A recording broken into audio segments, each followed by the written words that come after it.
In this video, I'll show you how to use Windows Clipboard History. Clipboard History lets you view and reuse items that you've recently copied, including text, links, and emojis. To get started, press the Windows key and V on your keyboard at the same time. If this is your first time using Clipboard History, you'll be prompted to turn it on. Click Turn On to enable the feature. Once enabled, a Clipboard History window will appear showing the items you've recently copied.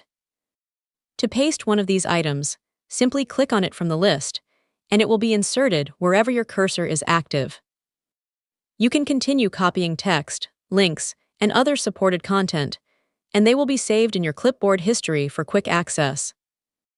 Whenever you want to view your copied items again, just press Windows key plus V, and that's how to use Windows Clipboard History.